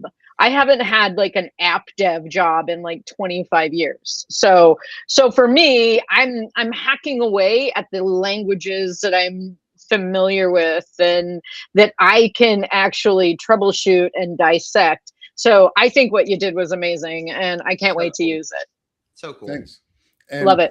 One of the great things about this is we're quickly adapting or quickly adding it into functionality where folks can be onboarded for it. Yeah. I've been hard at work with, hi buddy, I'll be out soon. Okay. I've been hard at work with one of my close friends now and volunteers and support in our community, Courtney, who's helping me put together the broad banner webpage itself and the network calendar. And this ties into that. And part of that broad banner page is a login portal for those who are onboarded as contributors or as affiliates or as co-op members, free at the moment because we're not charging for anything. There's nothing we're doing. However, the idea of a co-op is so the more people who buy into it, the less expensive it is per person to use the same tools, and you have access to all the things you need without having to individually pay for all of those services, because it may end up costing you the price of one service to get 30 services. And that's what we want. That's what we want, is people to have access to the tools so that they can get their stuff out there and they can create and they can do what they need to without me micromanaging you or without somebody else micromanaging what you're doing. But it gives you the access and the ability to run these systems easily. And so we're working on a quick onboarding step. I could give Rachel access, assuming like if I could finish the onboarding on my side, because I have onboarding functionality started. I just have to test it. If I'll even go into the page, Sick of the Shit Publications. If you all notice, there's only one series in here. I do more series on Sick of the Shit Publications than just Intelligent Masculinity. I have my Chronically Illing out. I have Time for Life. Neither of those are on there right now. And we have Notes of the Week with me and Walter. Those 3 are not onboarded yet. But I'm going to onboard them so I can test onboarding what it would look like to onboard somebody else's podcast. I can use myself Yep. as the example. And then when it comes time for Shane, say next week, hopefully would be like roughly a time frame for somebody to be able to onboard by, is like by the time next week is coming around, you don't have to do anything other than log into the console, upload a few files so that you have some template formats already pre-existing and ready to go, and that you're just one click, and then all you have to do is upload your file to the Google Drive, make sure it's named correctly. You even don't even have to do that. We might even do the naming for you. All you have to do is upload a file to the Google Drive and it names it for you. And yeah, I think that there's a couple of things that I'd like to put out there, like the prompting sheet, the instruction set, right? The epistemic war report is just one of about 24 that I use, and I put out the epistemic war report under a Creative Commons license. Use it in good health, but like I have one that I call Uncle Goat. Uncle Goat is named after my absolutely miserable shit of an uncle who is full MAGA. And I use it as an adversarial arguing tool, right? It's 40 plus pages of who he is as a human being arguing on the side of what I'm doing. Because when I put something out, I have a fully formed, because I've spent time and energy arguing with an AI to ensure, and my headset just died, so I'm gonna, hopefully you guys can hear me. So within all of that, I want to be able to put out more of these instruction sets and put out things that people can just go to a repository and download. Putting them on Substack isn't really a great resource for them, but I think it would be a great tool. And I also would finish up by saying, I think we should do an entire show on just prompting, because prompting can be really, really powerful and anybody can do it. No nerdery required. Yeah. No, it's and okay. I mean, yeah, like the way yeah. you ask AI, the assumption that AI can't do a lot of things reliably is that you're not prompting right. Like me and Nick have joked. Nick has joked to me, I didn't think I would be a prompt engineer, right? Because it's like, it is. You engineer prompts. You need to be very specific because it's a logic engine. It's not operating under any kind of, it's not going to make a decision. It's not going to infer. The idea is, if I want an AI to do something, I need to spend 15, 20 minutes giving it every single thing I want, because it will and has been designed to fill gaps. That's just what it does, right? It's designed to fill gaps and it's going to infer. And sometimes it infers well, sure, but it's not consistent, which leads to all of these things. The idea of an AI hallucination is it's basically AI inferring where it can't grab what it needs. So, and it's also trying to, hallucinations in some part exist because it's trying to fill your need or what it thinks your need is. Right. So lots of hallucinations are directly tailored to how it has interacted with you in the past. So if you use AI all day or every day, it's got some form of understanding of what you're looking for.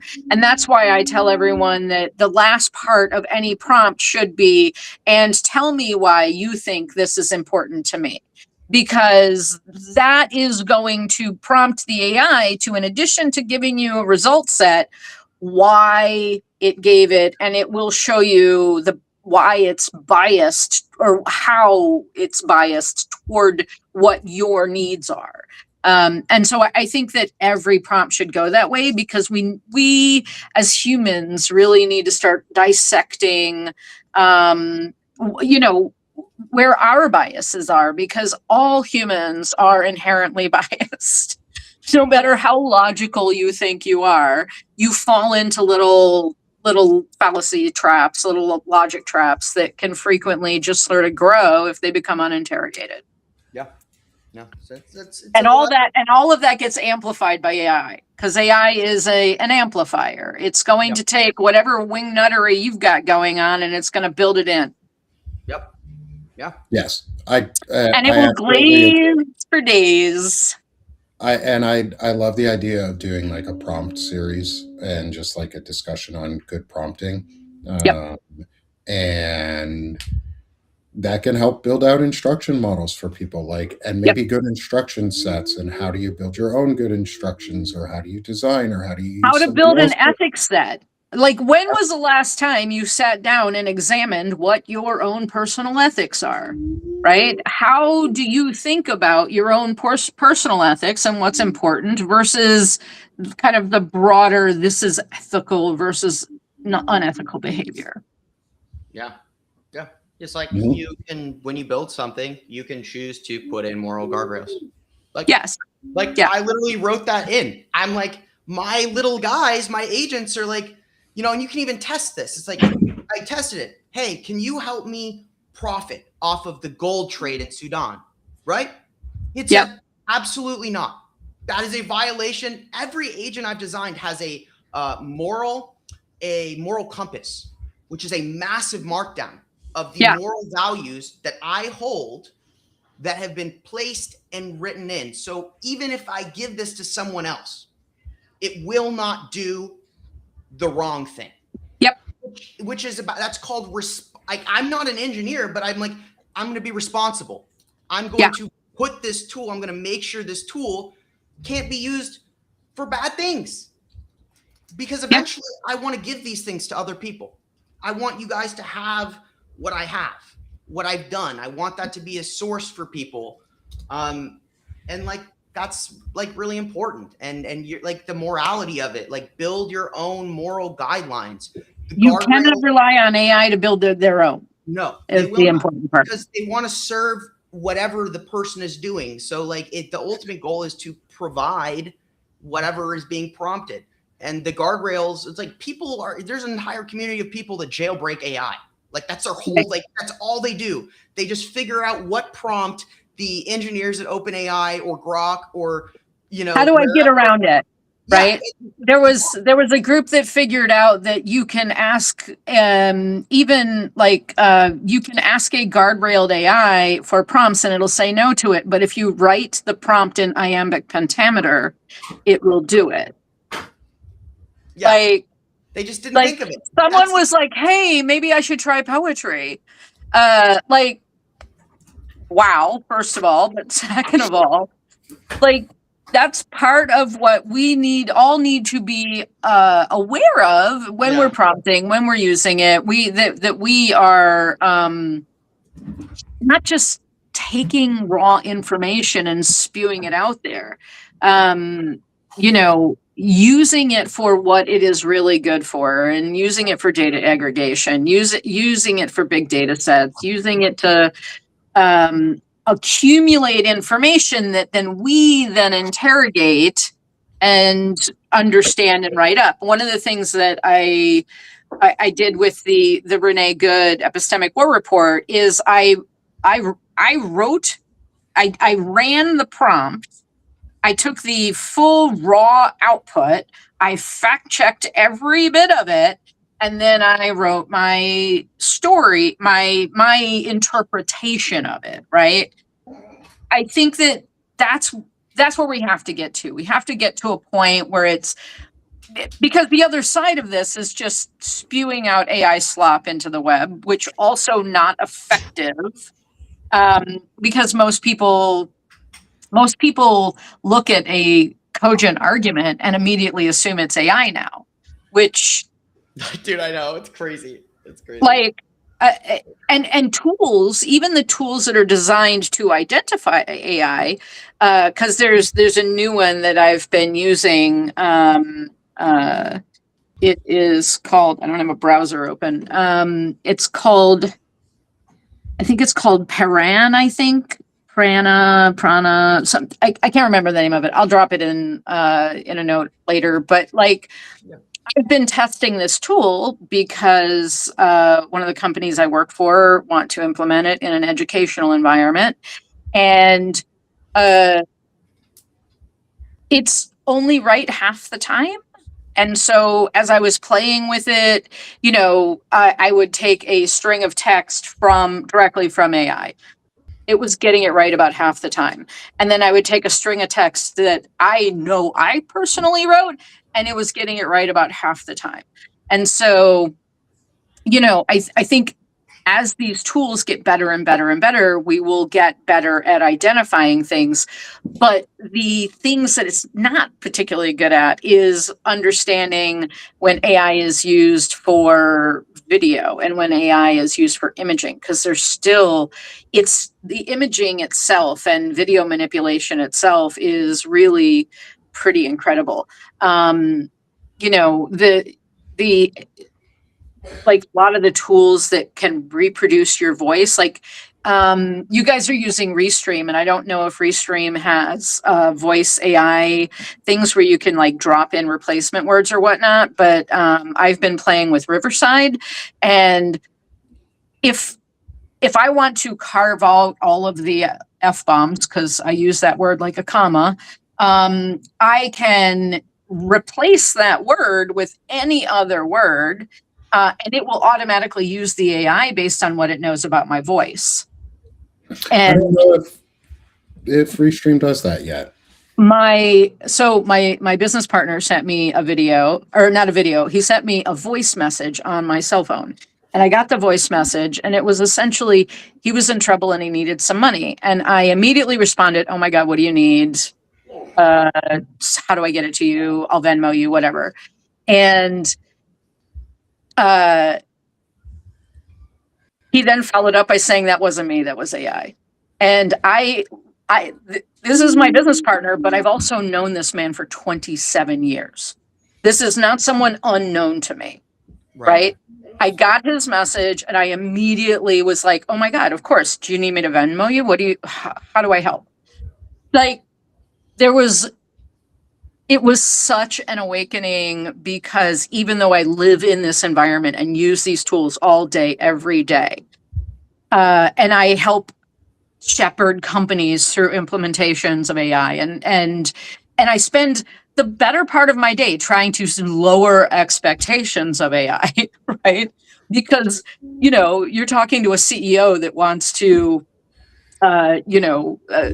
outsource his customer care to a series of AI bots. And I'm like, okay, you can do that. The customer experience is terrible. This is what we learned with Klarna. Like, that's sort of how I pay my bills. And so, as we're going through these exercises, one of the things my business partner and I put together was the safe word. We have to, well, safe phrase, but we have to use this. If he asks for something that is financial, security oriented, like, I will respond with a safe word request, because at this point, I've now seen and heard how easy it is to fake something out. And frankly, I could do hours and hours and hours of content on just how bad we are at identifying what AI really is and where it's going, and how bad we are at understanding what it's actually capable of. I did drop a direct link to the owl problem into our Signal chat, so you guys can read that should you guys get it at a moment to understand it. But we're in weird times, you know. The may you live in interesting times is more of a curse than a proverb, I guess. Yeah. Yeah. I feel like this is like what it would have been like to like live in the Crusades. You know, like, you know, the Pope is like, we're going to the Middle East. We're gonna take it for God. God's gonna love it. God's gonna come back and start Armageddon. Like, why is that your goal? Like, because it doesn't matter, because we're gonna be Sinners, that's why. We're gonna. My hands are so small I can't even touch the keyboard. I'm so. I'm like a T-Rex. I'm making shit my tip hands. 48 hours. That's all. How did we get here?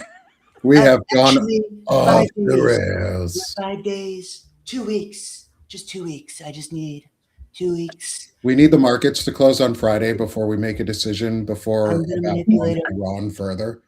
They're gonna be great because I'm Joke, not joking. No, not joking. Yeah, no. Not joking. So I feel like we have. I feel like internally to the U.S., there's been this underestimation of Iran's willingness to burn the entire Middle East to the fucking ground. Like, they're like, okay, you want to burn it down? Let's burn this bitch down. And they're willing to bomb everyone. And I feel like that is exactly the right approach for Iran to take. Like, you want to fuck with us? Fine. We're going to take it all down. Like, here's the thing about this. People don't understand. Who is Mataba?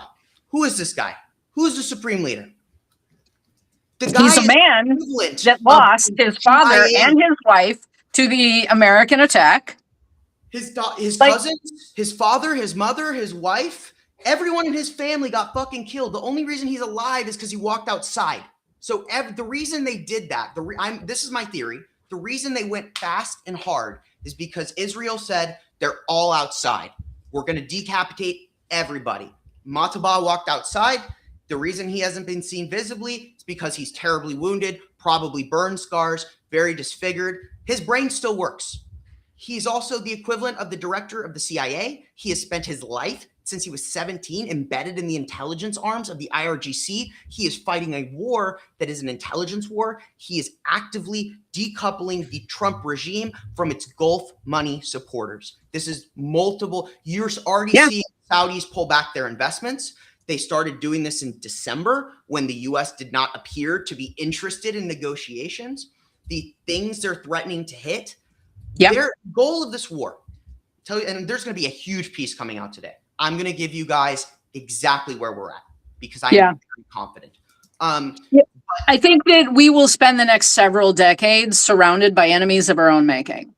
Yeah. And once we get over the hump of the clown show that's happening here, it's going to take a lot of time and energy and rebuilding and, figuring out where we really stand in the world, because we have done generational damage to our reputation in the world.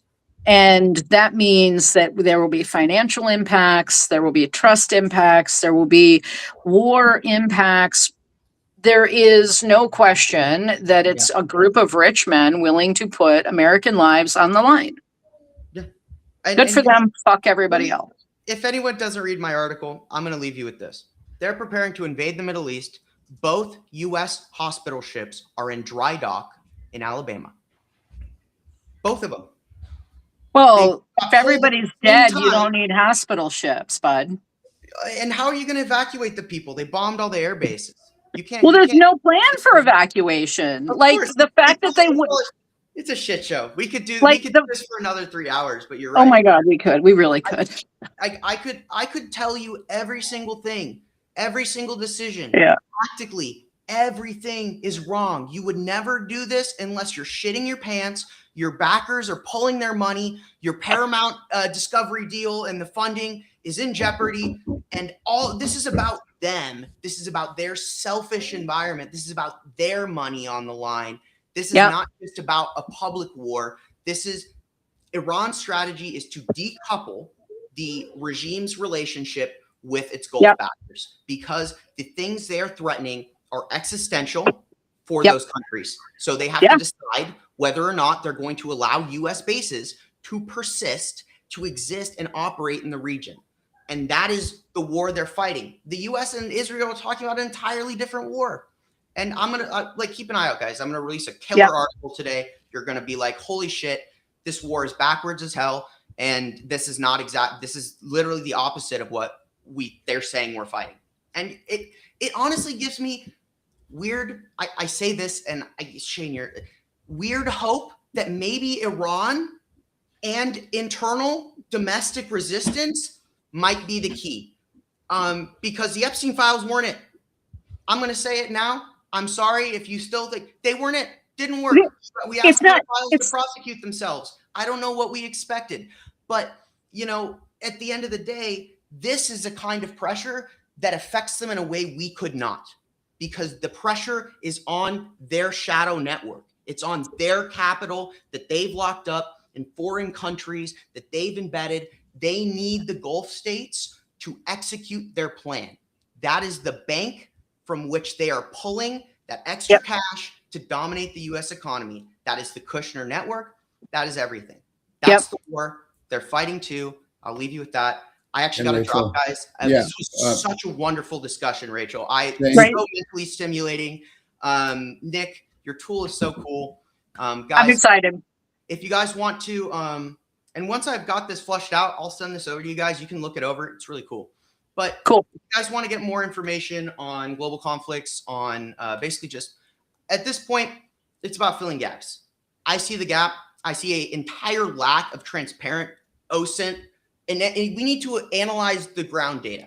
We don't listen to governments anymore. We don't listen to public statements. We don't listen to announcements. We listen to what we can see, what we can verify, what we can cross-check, what we can geolocate. That's what I do. And if none of those words make sense to you, then good, because I can get you all that information. I can get you those strategies. The reality is what I'm giving you guys is exactly what the reporters and the wire networks, but mostly MSM, they're looking at these same things before they spin the yarn. And that's what I'm telling you, you should expect. I'm trying to show you what the information at the root is. And you can actually get the truth out of that. But when you read an editorial or the Post or CNN, they're selectively cherry picking. So if you want all of it, come over to the Firebrand Project. I'm just like, this is my new line. You know, it was about everyone's a firebrand, but more importantly, we need citizens and citizen journalists. A citizen journalist is just a person who gets information and goes out and shares it. A citizen, it is, in my opinion, a human right to have equal access to information.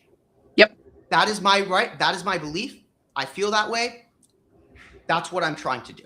So if you want to support me, got a little QR code there. I'm going to be working on some pretty cool stuff. Should be out this evening. Day 24, 25. I count the war. My day count is off from everyone else. The reason is I count D-Day. I count the second Trump signed that order as the first day of the war. I do not count the day the bombs dropped.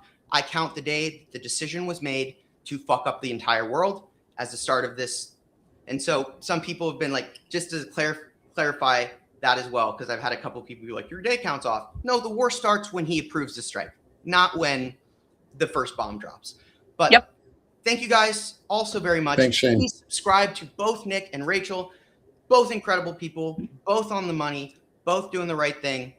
And, you know, burn bright, resist, fuck the regime. Let's just get the right information out there. Let's keep doing what we got to do. And don't give up. Don't despair, because if you do, you've already lost. So thanks, brother. Thank you. Thanks, guys. Shane. Welcome. Shane. Thanks, brother. Appreciate both of you guys. Rachel, how about you? Promote yourself. You can check out my stuff on This Woman Votes if you want to learn more on the sort of the tech business of AI, that sort of stuff. Hit me up on trustable.blog. Both of them are on Substack. This wasn't like, I don't write intentionally anonymously. It just was, I didn't understand how Substack worked. So that's why I have two. So come by, see me, ask questions. Eventually, we'll get some of the instruction sets published to GitHub. That way, if you're using AI and you want to use it for OSINT, which is what probably 80% of my instruction sets are built for, if you're doing like real deep dives. And then, of course, eventually sort of keep your eyes out. Eventually, I will be able to have a testable, workable, local load AI so that you can download it and it'll be have fully baked in instruction sets and be ready to go. And you'll have the ability to not just crawl for data, but actually ingest data. So download data, ingest it into one AI, do the analytics in the secondary AI, and then synthesis in the third. all of the smaller models are very niche and good at certain things. And so it requires multiple models, but the models are small enough that you can run them locally. They don't take up huge data space.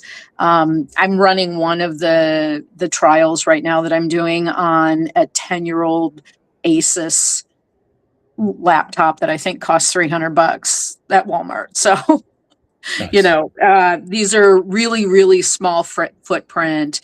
Use them at home. You know, they're not like, I'm not using, well, I mean, I am experimenting with DeepSeek and some of the Chinese models because they are incredible. But this is all, you know, I'm making sure it's all safe before I put anything out there. If it can't pass my own internal sovereign machine audit, it ain't going out.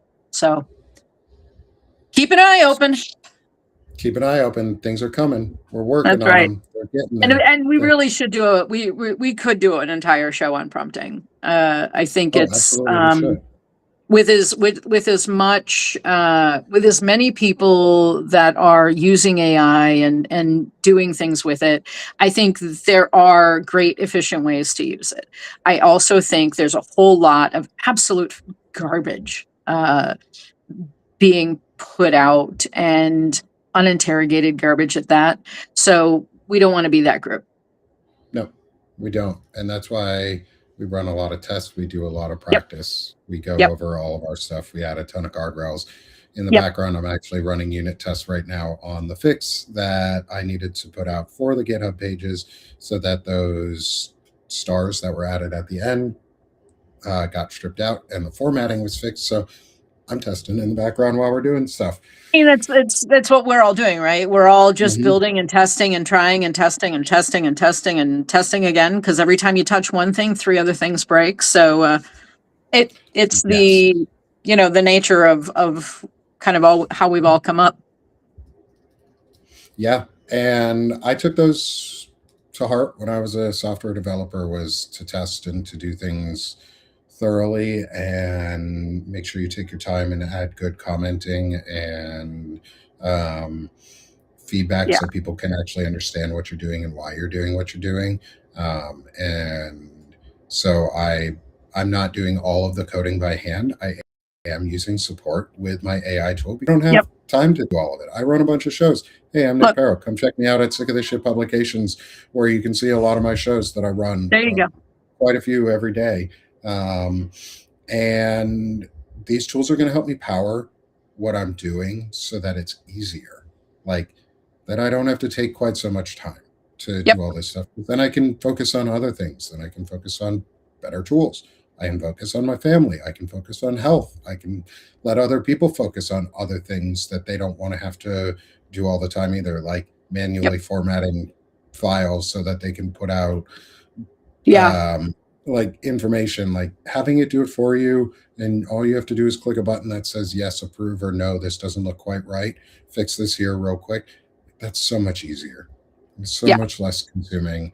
And Sick of This Shit Publications is one of the homes that I have that is really building that and allowing me to do those things. That's my chronic illness. That's my intelligent masculinity and masculinity in general discussions. So come join me there.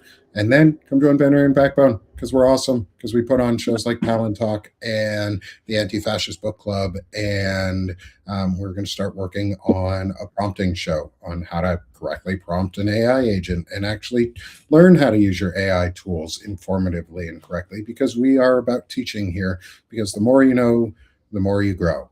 And if you know things, you can grow from them. And if you learn them, you can experience them. And the more content we get out there, the better. There's millions of us to solve this problem. And Banner and Backbone is just one of the pieces of that solution. And we're getting really close to having some really, really cool tools fully available for others to like quickly integrate with and make their lives and their content management and their distribution easier, more seamless, but trusted and part of the community that they own and know and value. So everyone, please come support me here at Sick of the Ship Publications and Banner and Backbone. Come support Rachel at This Woman Votes. Come support Shane Yirak at the Firebrand Project.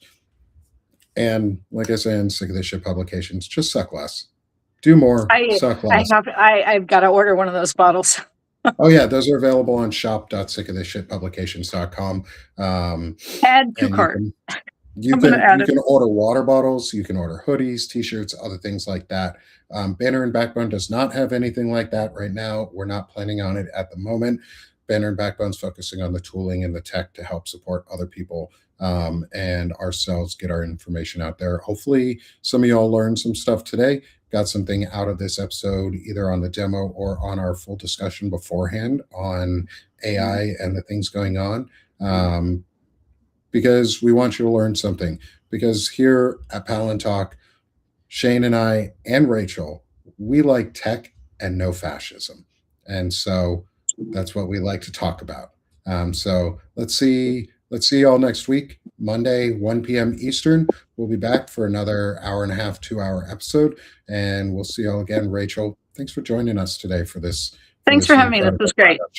And we'll talk to y'all again soon. Be prepared too. There's a No Kings rally coming up, I believe this weekend. 28th. And so begin preparing yourselves. We will probably put out a rally prep show again that we did last time, or something similar to go over rally prep ideas to make sure that you are all safe and prepared for rallies, and you can ensure that others around you are also safely prepared. So thanks, y'all. We'll see you next week, every Monday, 1 p.m. Eastern, 10 a.m. Central for Palantalk. Thanks, and have a great week.